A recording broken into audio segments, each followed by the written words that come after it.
Hi, it's Dr. Gail Randall, and I am live at 6 p.m. as I promised you, Pacific Standard Time. And I'm going to talk about our planet. I'm going to talk about the relationship between our gut, our planet, our food, and our immunity. It's just so profound. It almost makes me dizzy. It's the plant-gut diet connection.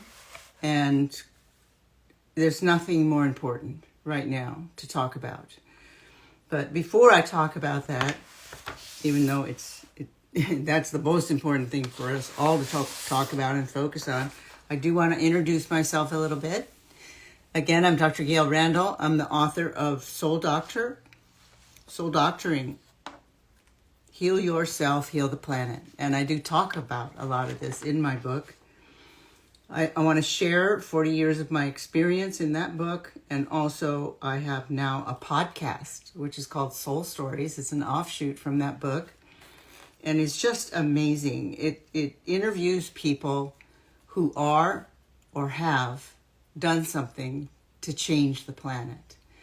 And it's not only a personal, exploration and just a thrill for me.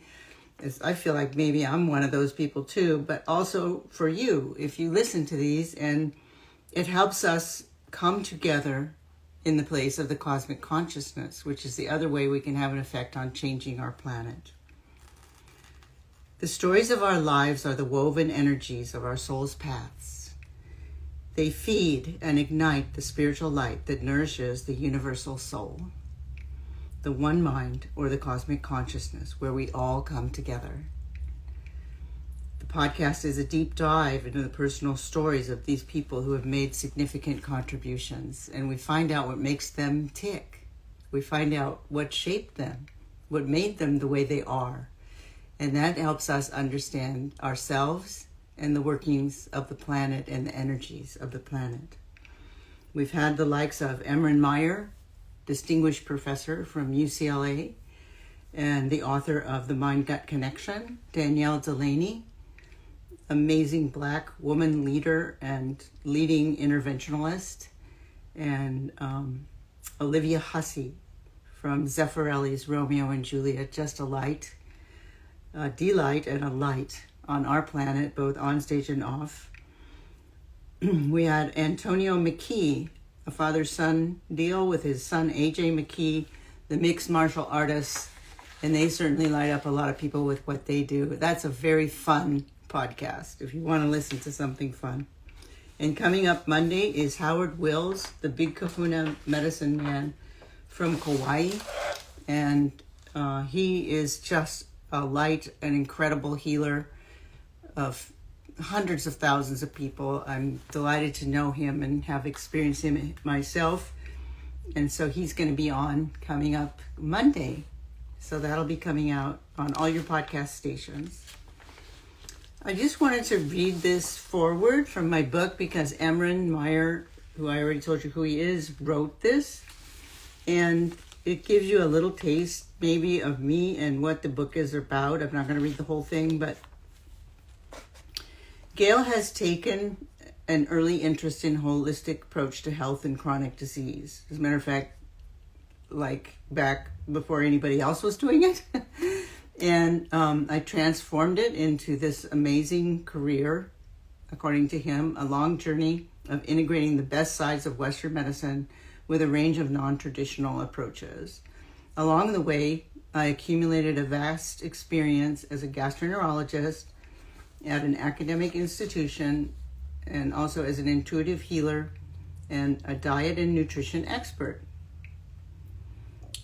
I was also founder and director of the many health and wellness spas and programs throughout the country, and integrative healing institutes, and a practitioner of integrative and functional medicine at different locations in Southern California, Arizona, and Mexico, actually.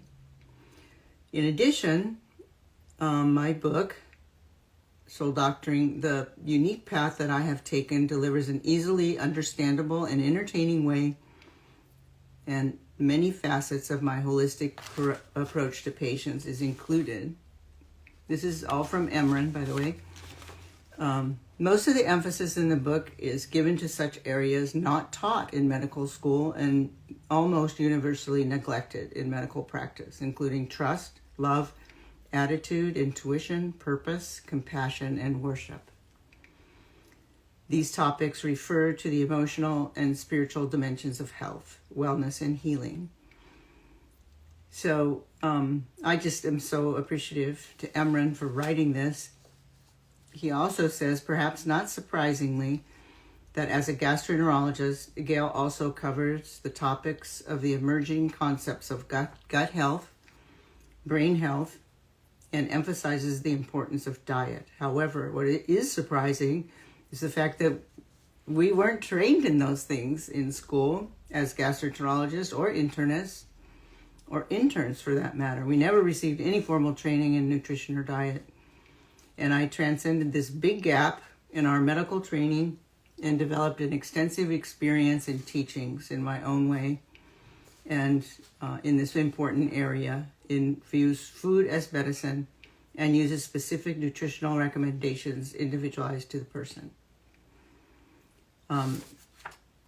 She acknowledges the intricate relationship between the health of the gut and the body and the food we eat and the soil in which we grow our food and the health of our environment. We're going to talk about that today some more. I can't really talk about that enough because there's just so much, but we're going to make another whack at it today. Emran also goes on, rather than viewing the mind and emotions as simple functions of the individual brain, Gail emphasizes that the mind connects not only the brain and the body, but it also connects us with the world and the people around us. That's the cosmic consciousness part.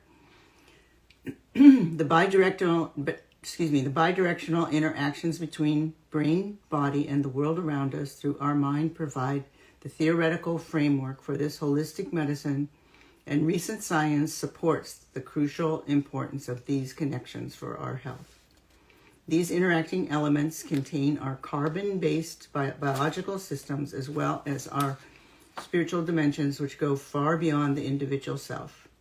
While Western medicine continues to focus almost exclusively on a reductionistic view and treatment of the body when it fails, integrative and functional medicine have gone an important step forward by recognizing the body and the brain as a complex system of interacting parts. This is the part I like the best.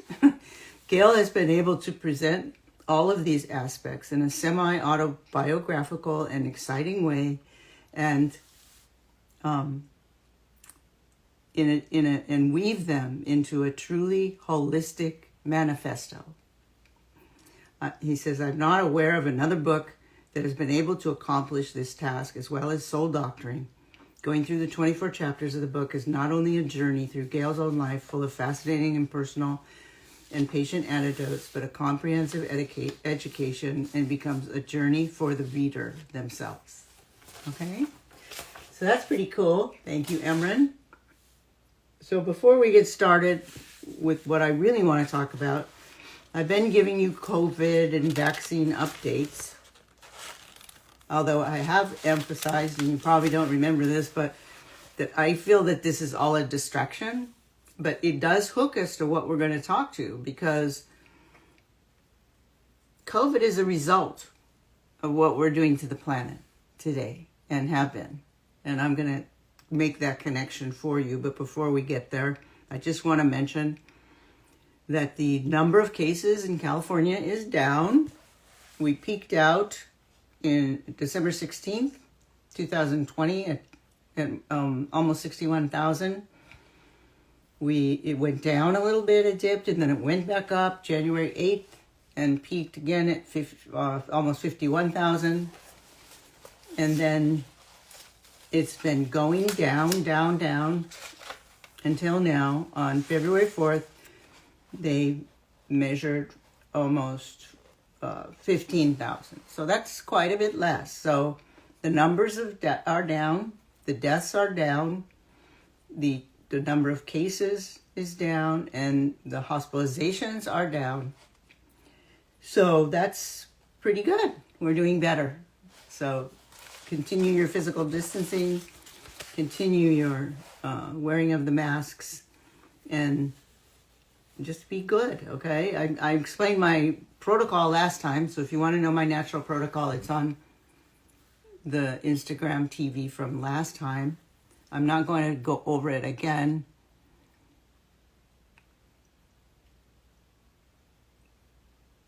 Okay, somebody's saying that there's a next pandemic. Yeah, you're absolutely right.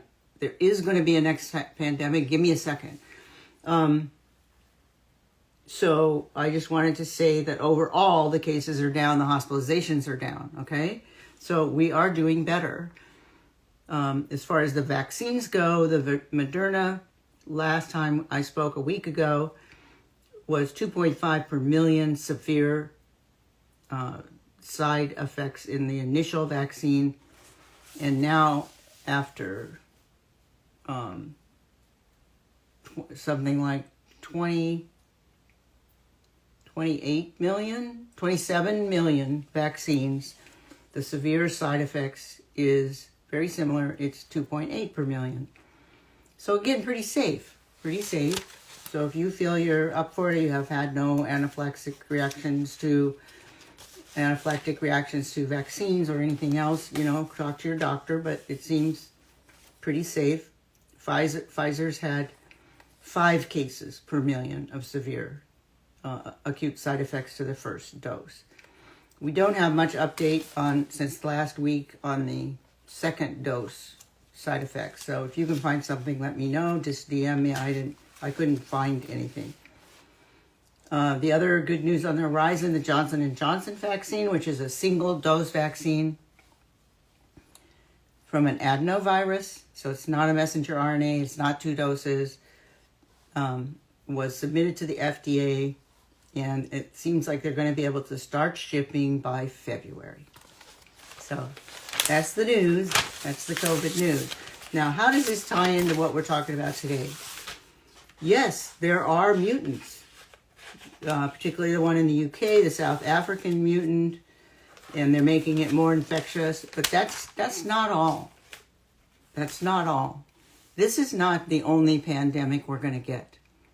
Because as long as we keep doing industrialized farming the way we're doing it, and as long as we keep torturing animals the way that we do, and the virus literally comes right out of those plants. MRSA comes out of those plants. They have these plants, these swine plants, the cow plants next to underprivileged areas. They're black, almost exclusively black and Latino for the swine. It's almost seems intentional. I mean, I'm not saying that, but I am saying that. And this is where these viruses mutate and come from. They have these hogs in these big bins. They've died. They don't look into why they've died. Some truck comes along, picks them up, takes them, grinds them up, and feeds them back to the hogs. So we're torturing these animals. They're in close quarters with each other. They stand around in feces. They're scared to death. They know they're going to die. And then we render them, eat them. The food that they're fed is almost exclusively GMO grain. It's almost exclusively corn and wheat that's grown with GMO and major chemicals, which also adds to their mutagenic potential. And then it gets into the water. It gets into us because we eat them. So it doesn't make any sense. We're poisoning ourselves. We are causing these pandemics to breed. We caused MRSA to develop out of these types of meat plants. And if you looked at the meat plants at all, they had very, very, very high levels of COVID. They had to keep shutting them down and opening them, shutting them down because people wanted their meat. But there is an answer. There are answers. There are solutions to every problem. So we need to fix the way we raise food and the way we raise animals. Otherwise, we're going to have more and more pandemics. But it's fixable. It's fixable. I want to recap some of what we talked about last time about the chemicals, how they came about. In the World War II, they used very similar chemicals to exterminate the Jews in the gas chambers. They took those, they tweaked them around a little bit, they rebranded them and started using them as pesticides here in this country. At first, the crops grew like amazing, like, wow, look how great they're growing. But what happened over time, it required more and more chemicals, more and more glyphosates, more and more Monsanto. And now pretty much most of us know that they are extreme toxins. That's why they're awarding billions of dollars to people who have gotten cancer, who have died, who have suffered from these chemicals. So we're pouring them on our earth, and it's not just the animals, they're eating these grains that most of our crops are to grow these animals that are then raised in this inhumane way and are breeding these superbugs. Okay, does that make sense? And then, so what happens to the land that we're putting the chemicals on? It kills all the microorganisms in the land. If you don't have microorganisms in your land, in your soil, it's not soil any longer, it's dirt. And if the ground cover is dirt and it's not covered with plants, it increases global warming. The ground needs to be covered with plants. It cools the earth. It releases oxygen. And if you keep using the chemicals, you have to use more and more. The land is just desert. We're desertifying the planet. It's insane. We're made of about 99% microbes when we're healthy, and 1% human. We're 99% microbes. So if we ingest these chemicals that kill microbes, what do you think is going to happen to our gut? It's going to kill the microbes. I'm constantly working on people's gut flora and their gut problems and the diseases that come from the gut, which is, starts with inflammation, heart disease, cancer, eczema, you name it. It all comes from having a desertified gut. You could call it a desertified gut because we're eating chemicals and you're not thinking about what you're eating. The meat that comes from these places is full of chemicals. So it's not only poisoning you and your gut, it's poisoning your children. If you're a mother, it's directly, go excreted in the breast milk. Soil is alive. Otherwise, it's just dirt, like I said. If you have a handful of real soil in your hand, it's full of microorganisms. There's more microorganisms in that handful of soil than there are people that ever lived on this planet. And if it's devoid of microorganisms, it's not going to support the plants. It's not going to fix nitrogen and carbon and the roots of the plants, and you're not having soil any longer. 60% of our topsoil is gone. Now, we have 60 years left of topsoil. So we've got to do something about it. Tilling, which is plowing, releases the carbon from the soil. Everybody focuses on carbon emissions from, plants or cars or whatever. Yes, it's important, but the most important loss or causing the carbon debt that we've built up, the carbon legacy, they call it, in the atmosphere comes from tilling the land. It releases the carbon, and then you can't get it back. A lot of times you can't get it back. If you look at these maps that look at the whole planet Earth, and then they look at the different seasons, okay, and then they see the carbon levels go way, way, way up in April. Well, what are they doing in April? They're tilling in April. And then in June, it goes down and oxygen goes up. Why? Because the plants are growing. Plants are growing. The earth loves to be covered. So we need to cover our land. We need to have plants that grow and not from chemicals. in 2020, they looked at this directly because they looked at kids. They want to see what does it do to kids. So they looked at these chemicals. They looked at kids. They found really high rates of ADD, even pediatric cancers and birth defect. These are our children. These are our children.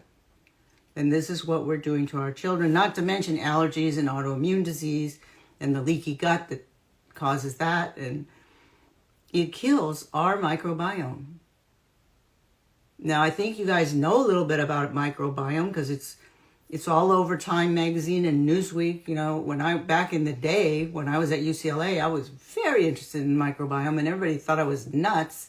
Out of sight, out of mind. It doesn't matter. It's commensal. You know, they tell me.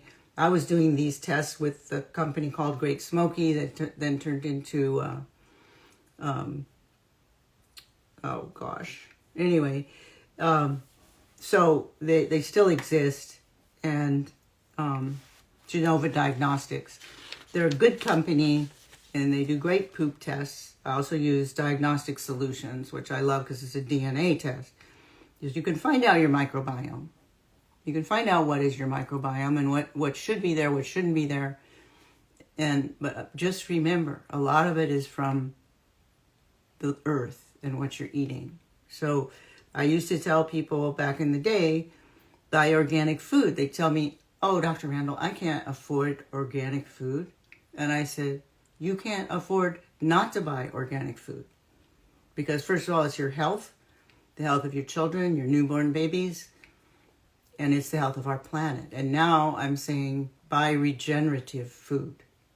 And you can find this online. You can find this on Google, Dr. Google. And because the regenerative food does not have these chemicals, they're happy. These animals are happy. They're all grown together with the wild animals, the pigs, the cows, all together. And they're on a hectare of land. And then they rotate them. They move them to the pasture next door in a very short period of time so that they're never in one place for very long. And they probably don't come back to that original hectare of land for maybe a year.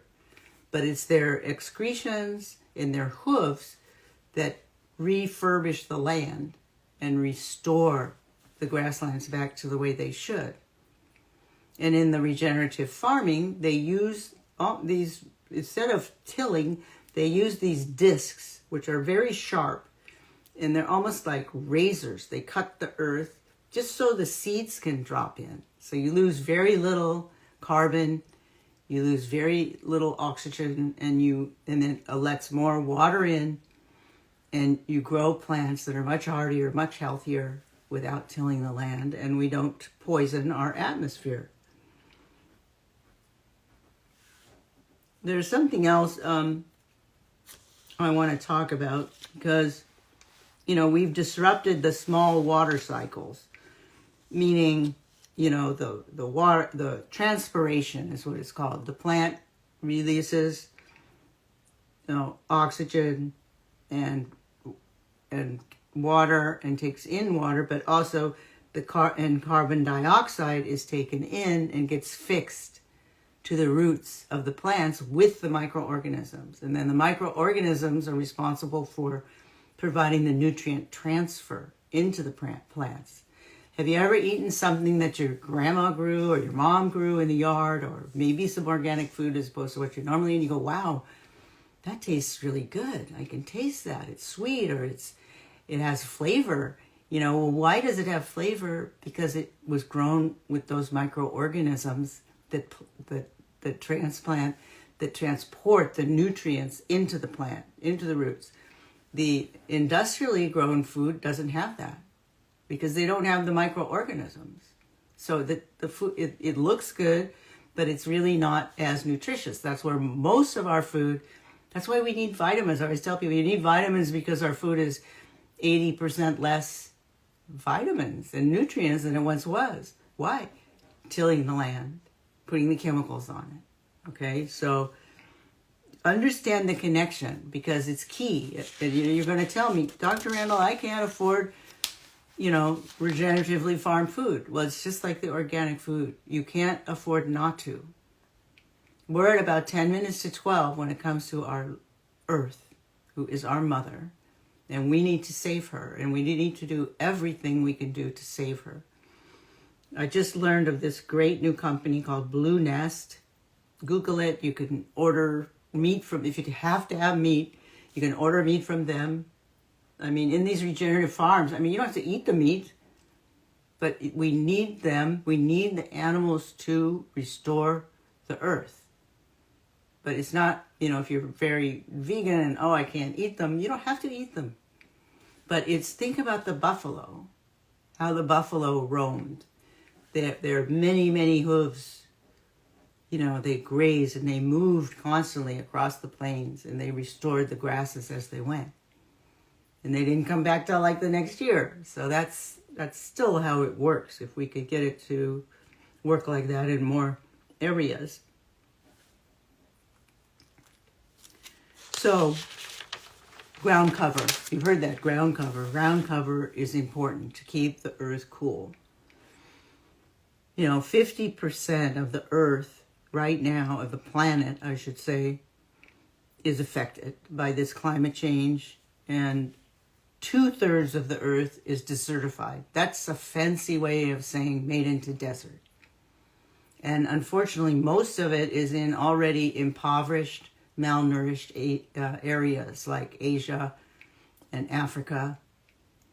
So right now we have 821 million people who are malnourished. And it's said that in 2050, we're going to have way more, something like 15 billion our population is going to be, and 60% of them are going to be malnourished. How are we going to feed those people? What is going to happen? Well, think about it. If you have poor people, you have poor soil, you have climate change, you have disastrous things that happen, drought, floods, overheating, they're going to move. They're going to migrate. They have to go somewhere where they can remain alive. So they're going to go where there's water, go where there's food. And, how are we going to deal with that? We have to think about that. How are we going to deal with that? So we have to start thinking now, as much as we can, everything we can do.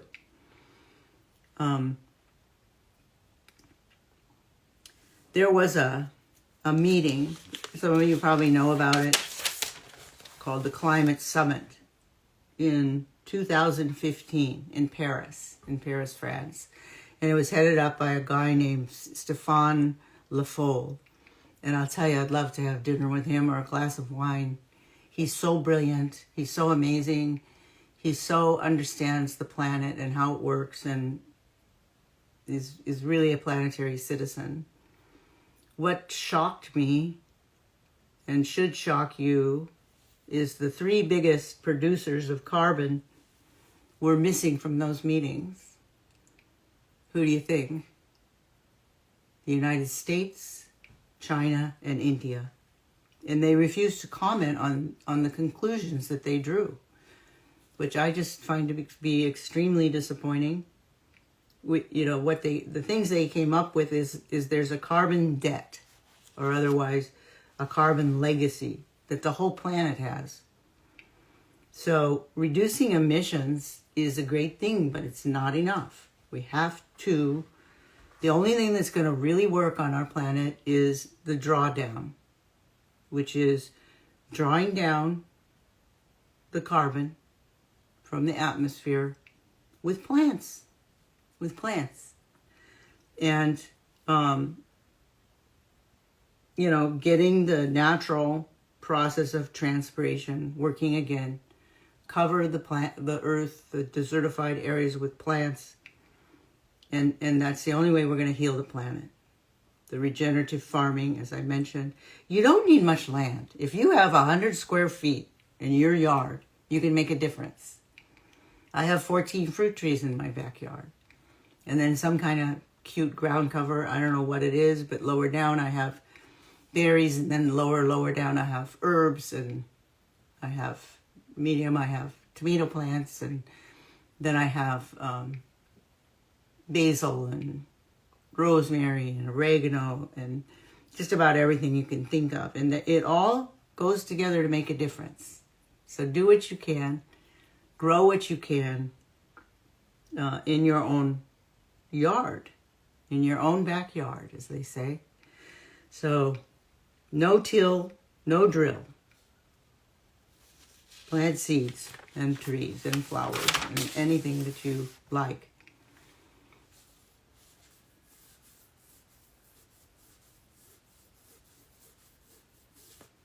It's, it hurts my heart, honestly, to think about this stuff. But what is very inspiring and encouraging to me, you should watch it. It's Our Planet by Richard Attenborough. And he goes through all the ills of our planet, as I do in my book. And at the end, as I do in my book, he says there's an answer, that we can do this. And I agree with him. I agree with him wholeheartedly. So don't ever give up. Don't say, it's already ruined, I can't. No, you can make a difference. And you can make a difference not only by just understanding how it works and choose the right foods and buy regeneratively farmed stuff. Your vegetables can be organic grown, but the grass-fed meat and chicken in the store is really not the ticket. I wish it was, but of course it's better than the industrialized stuff, which is really bad. But if you saw some of the stuff that goes on, you'd realize, because the chemicals blow over. There's dioxins in there, which comes from the incineration of PCBs. It comes from other factory incineration. And even if you've got an organic farm there, the smoke is non-discriminating. It's going to go wherever it goes. It's going to get on the grass, and the cows ingest it at an astronomical rate, and which brings me to milk.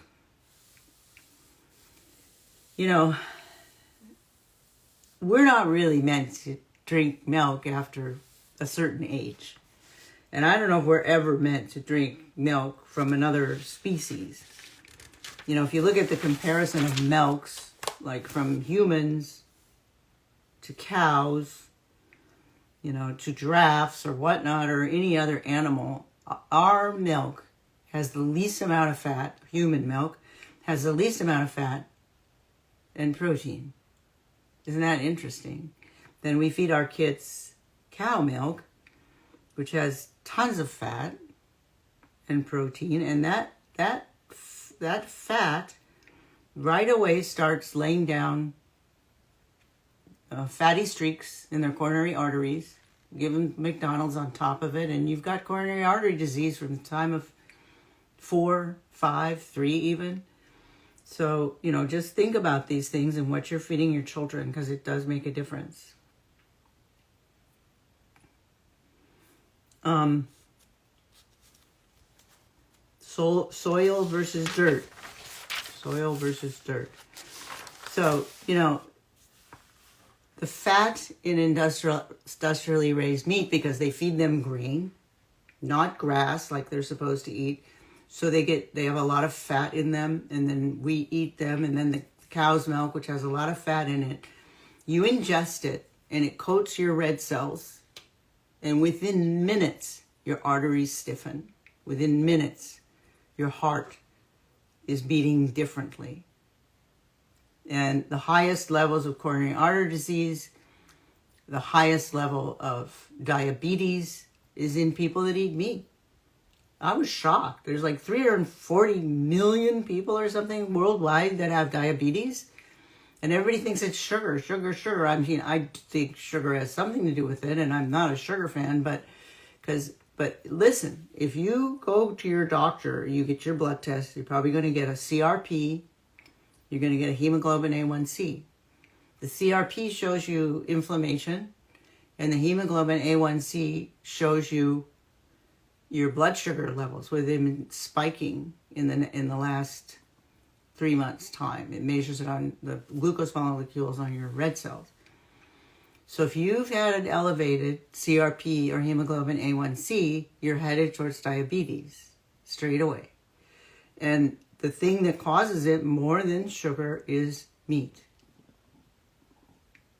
It's the high triglyceride levels in your blood, which go to your liver, clog up your liver, change the metabolism of your liver. So instead of sugar going to your liver and making glycogen, which is storage for energy, fat goes to your liver and doesn't have any place to go and just lays down and messes up the metabolism. So you really want to get away from the meat. The keto diet, I think, was the worst invention ever. I mean, I can't say that it doesn't help people lose weight temporarily, but in the long term, especially in older people like me, if they do it, it's bad. It's really bad. It's going to increase your risk of coronary artery disease. They looked at things, and I'm going to talk some more about that. Guys that had prostate cancer who ate chicken, everybody thinks, oh, chicken is better. It's not better. It's not better than beef. The people with prostate cancer, their prostate cancer grew 4 times faster than if they didn't eat meat. So Hippocrates said, let the food be thy medicine, and the medicine be thy food. So food is medicine, and I've said that forever. 350 million people with diabetes worldwide. Huge. It's a major epidemic, the proportions of which are only surpassed by the number of people that are starving or malnourished, which I previously mentioned. So processed meat is equivalent to smoking or ingesting any kind of the worst carcinogens. It causes cancer. The World Health Organization reported 800 studies that showed processed meat causes cancer and is equivalent to tobacco and plutonium as far as carcinogens go. So we're talking about bologna, we're talking about all those things in those packages, hot dogs, anything that's plastic wrapped is a processed meat. 1 in 4 deaths in the United States are secondary to cancer. And the standard American diet, the SAD diet, is responsible for 2/3 of American obesity. We got people starving to death on one side of the planet, and we're obese over here, and it's because of the meat. It's because of the meat. They say that 3 eggs is equivalent to smoking 4 cigarettes a day. I mean, that's crazy. So I don't know. I think we really need to eat way more vegetables, way more leafy greens. There's a Netflix thing I'd like you to watch called Game Changers. And in there they have these elite athletes, and they change them from being carnivores to vegans, and they improve. Their performance improves. They feel better, lighter. They compared their serum. They had 2 tubes of serum before and after. So when they ate meat or when they ate vegan, and this is like within a day's period of time, when they ate meat, it was just yellow, cloudy. And so you could say, oh yeah, that's covering the red cells. Remember Dr. Randall said that. Oh yeah, that is stiffening the arteries. And then when they ate vegan, it was perfectly clear. And so you say, oh, things move better. The nutrients can actually get into our cells and aren't being blocked by the fat. The fat. It's the fat. So we've got to do something about this obesity epidemic, this diabetes epidemic. It's hooked to the meat epidemic. The regeneratively farmed animals eat grass. They eat grass and they don't have any chemicals in them. In the next 25 years, 1 in 3 Americans will have diabetes. 1 in 3. Oh my goodness. And it's traditionally been blamed on lack of exercise and sugar, but it's not. It's now known it really has a lot to do with meat consumption.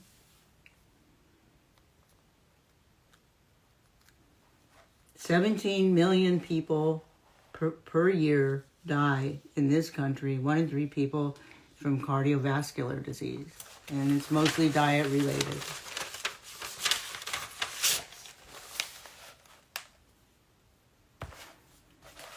We asked this one guy, he was asked, so what's better, chicken or beef? And he said, it depends on whether you want to be shot or hung.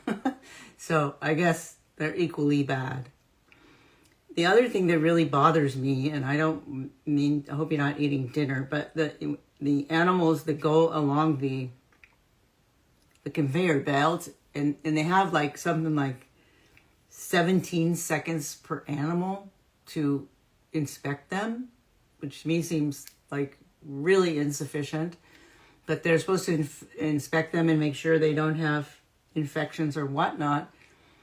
There's a very large proportion of them that do have infections, and they have abscesses, and so they stab them, and the pus goes everywhere, such that they had to write a law or a regulation, the meat industry, that you could only have 750,000 pus cells per gram of food or milk.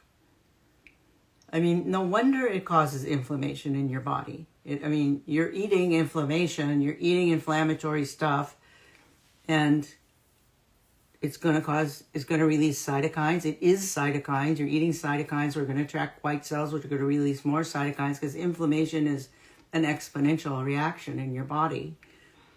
So I don't mean to talk about unpleasant stuff. I just want to educate you. I just want you to know what you're eating so you can make the right choices. Remember those blue nest people? When my people come to me and they want to eat meat,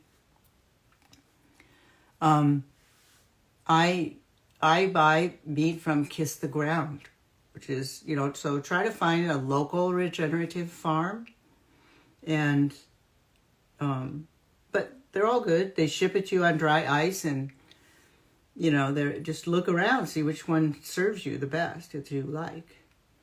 Also, not to mention, the cows and the dairy has tons and tons of estrogenic factors in it. So you wonder why it's associated with breast cancer. You wonder why it's associated with prostate cancer. Well, you're not just getting the herbicides, pesticides, and fungicides that they use to grow the GMO grains that they feed these animals. They give the animals hormones, and they give the animals antibiotics. And so you're eating them directly. And that kills off your microbiome as well. It's confusing, though, because you might ask me, well, what about, these organizations that, like the Pink Ribbon organizations that advocates Dannon yogurt, and, milk does the body good with the, white mustache and stuff like that. Unfortunately, these organizations do create their own studies which show a biased opinion to sell their product. And then they get charitable organizations by giving them lots of money. And that bothers me, but that's what happens. Like the dairy industry, the meat industry, the American diabetes industry, and the American Heart Association all take money from the meat industry and the dairy industry. And so I don't know that we can believe a lot what they say. Or you have to just do it with a grain of salt and an educated eye. I'm sorry, I said something about eggs. It's worse than that. It's 1 egg per day is equal to 5 cigarettes a day. Crazy.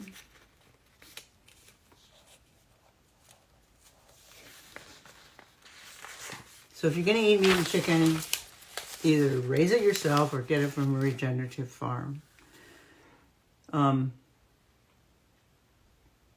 The beef has 89 milligrams per gram of cholesterol, where chicken has 85. So it's really the same, not particularly different. And those studies I was talking about, what they're attempting to do is create confusion, because confusion is their friend. If they can get us like, oh my God, what the heck should I eat? Can I eat this? Can I eat that? I don't know what to eat. Then they've got us, right? But I can tell you what to eat. I can tell you what to eat. You just got to figure out a way to do it. If you got to have meat, eat regenerative farm meat. But eat vegetables, eat fruit, eat greens. That's what does a body good. That detoxifies you. Eat fermented foods.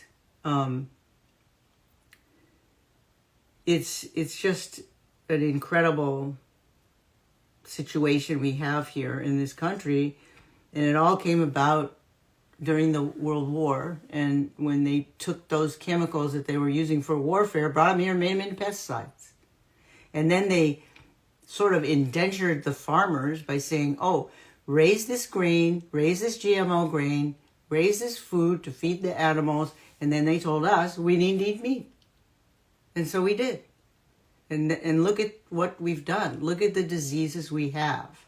Heart disease, diabetes, arthritis, autoimmune disease, all of these things comes from the diet. 99% comes from the diet. So we don't have to live like that. We don't have to be slaves. The farmers don't have to be slaves. And they are the unsung heroes. The regenerative farmers are the unsung heroes of our time. They have broken loose from the welfare, from the government. They said, I'm not going to take your money. I'm not going to raise those things. I don't want your chemicals. I'm going to raise food that's pure and healthy and happy. And I'm going to diversify my crops. I'm not just going to do beans and corn and wheat. I'm going to do fruit trees, and I'm going to do berries, and I'm going to do kale, and I'm going to do broccoli, and I'm going to do all kinds of things, and I'm going to make more money per acre than you do. And guess what? They do, without taking the government subsidy. So it's possible, and it's happening all over our country. I haven't investigated whether they're doing it in other parts of the world. I would suspect so, because sometimes they're ahead of us. But my goodness, they're just amazing. Look it up. Watch Kiss the Ground, or there's one called, it's on Netflix. I guess it is called Kiss the Ground.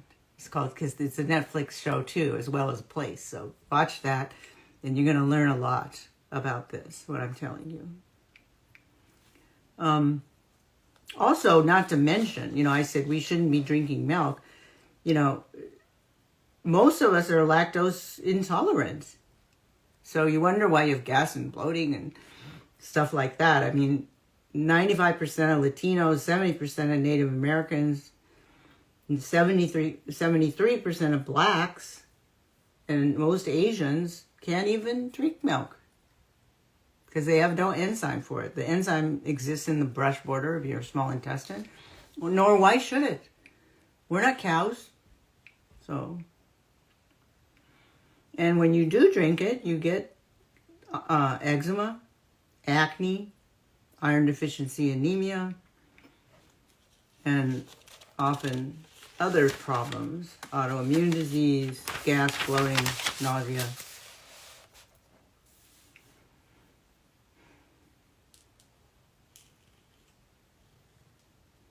And when you drink milk, I don't know if you've ever noticed this, but because of the pus cells that are in there, you'll notice people say, oh, you get mucus when you drink milk. Well, that's why.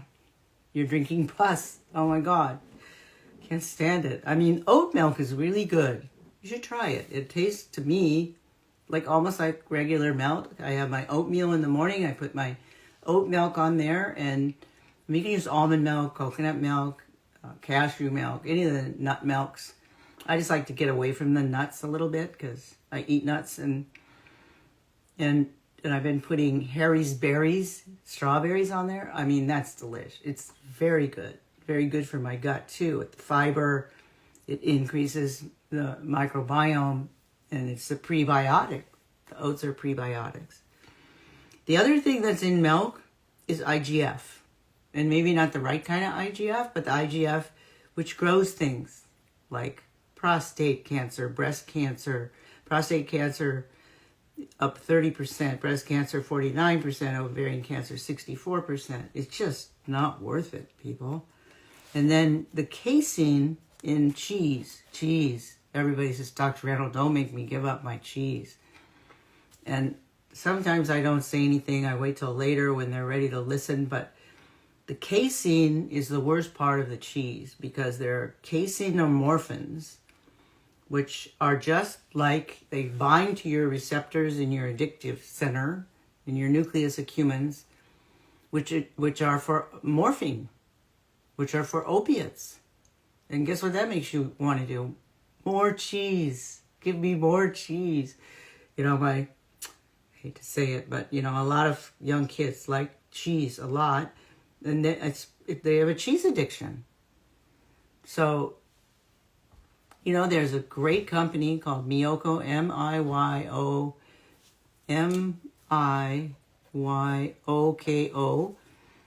and they even make a cheddar. So the kids can't tell the difference, and it's delicious. It's all made out of nuts, and it's unless you have a nut allergy, it's a great way to go. It's really yummy. Be careful for some of the other vegan cheeses. Read them, because some of them are made out of gluten, and that's not really a good way to go too, because that can cause leaky gut and problems. But it's the casein in the cheese that keeps you coming back for more.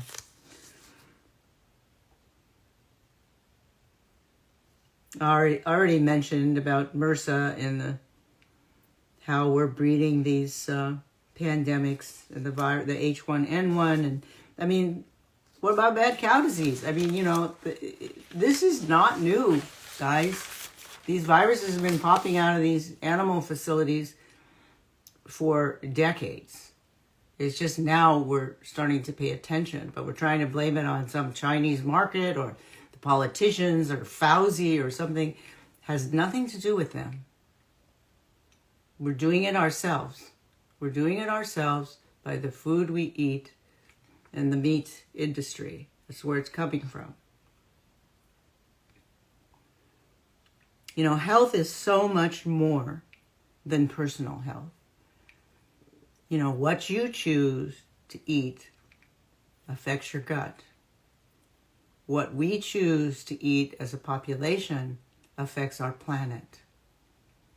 So just as our microorganisms are important, our microbiome is important to our immunity, the microorganisms in the earth is important to our earth's immunity and our ability of our earth to sustain itself and to resist climate change and global warming.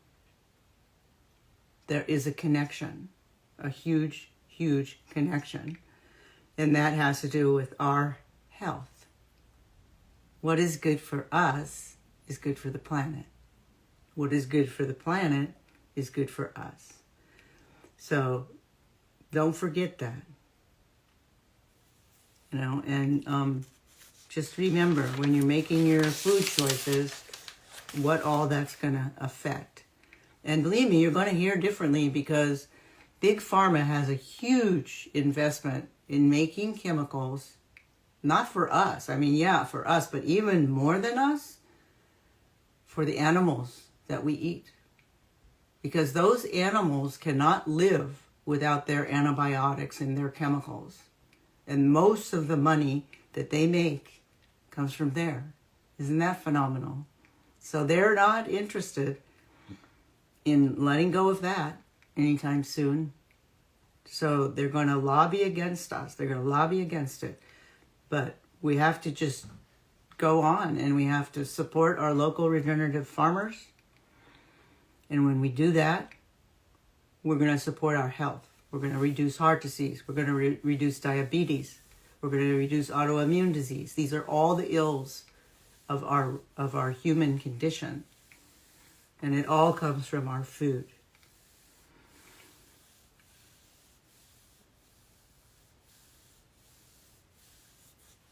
So just remember, food determines the bacteria in your gut. And the way we farm determines the bacteria in our soil. And that determines whether we have dirt or soil. And that determines the heat of our planet, along with, the emissions from the cows and our cars. But it's the most important thing. If we can reduce the meat production, the improper, or what do you want to call it, the industrial meat production, we could reduce the CO2, we can reduce the greenhouse gases, we can reduce the methane, and we're going to improve our climate. Some of it is an altruistic choice, it truly is, but you've got to make that choice if you want to have a planet for your children and your grandchildren. And I do. So I'm going to keep fighting, and I'm going to keep reminding you. So thanks for joining me. I really appreciate it. Please DM me any questions. I love talking about this subject. Obviously, I just, it's next to my heart. It's next to your heart. It's our life. Heal yourself. Heal the planet. Okay? Love you guys. See you next week. DM me now. Don't forget to DM me. I answer all my questions.